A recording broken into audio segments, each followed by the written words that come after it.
બગદાણા વિવાદને લઈ રોજબરોજ એક નવા સમાચાર સામે આવી રહ્યા છે ત્યારે એક જાણકારી સામે આવી રહી છે કે જ્યાં 17 તારીખના રોજ બે પીઆઈને સમન્સ મોકલવામાં આવ્યું છે। આ બંને પીઆઈ કે જે આ કેસની અંદર જેમને ભૂમિકા ભજવી આ બંને પીઆઈને સમન્સ મોકલવામાં આવ્યું છે અને કહેવામાં આવ્યું છે કે આવો તમારી પણ વાત મૂકો, તમને પણ અમુક સવાલ પૂછવામાં આવશે।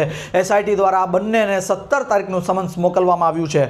પીઆઈ ડીવી ડાંગર કે જે ઘટના સમયે મહુવા પોલીસની અંદર પીઆઈ તરીકે ફરજ બજાવી રહ્યા હતા તેમની ઉપર નેતા હીરા સોલંકી દ્વારા એવું કહેવામાં આવ્યું કે આ પીઆઈની બદલી કરવામાં આવશે। કલાકોમાં જ ઓર્ડર આવી ગયો કે એમને લીવ રિઝર્વમાં મોકલવામાં આવે છે અને મહુવાના બગદાણા પોલીસ સ્ટેશનનો ચાર્જ કેએસ પટેલને સોંપવામાં આવે છે।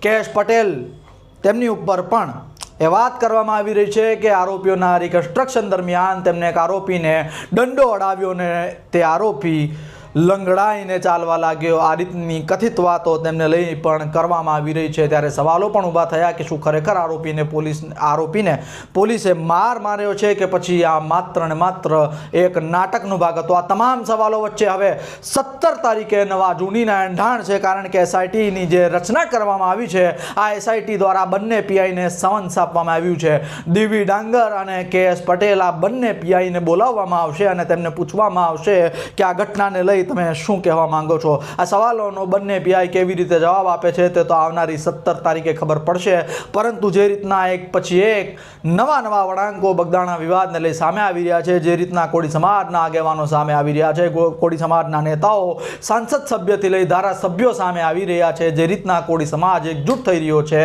આ વિવાદને લઈ હાલ કોઈ સમાધાન થાય તેવી શક્યતાઓ લાગતી નથી અને જે રીતના 17 તારીખે આ બંને પીઆઈને સમન્સ મોકલવામાં આવ્યું છે 17 તારીખની વાર ચોક્કસથી જોજો કારણ કે આ પૂછપરછ બાદ પણ અમુક નવા ખુલાસા થઈ શકે તેવી હાલ શક્યતાઓ સેવામાં આવી રહી છે। બગદાણા વિવાદને લઈ પલે પલની અપડેટ ટાઈમ્સ ઓફ ગુજરાત તમારા સુધી પહોંચાડતું રહેશે। કેમેરા પર્સન મોઇન કાઝી સાથે મોહી Vora, times of Gujarat bureau.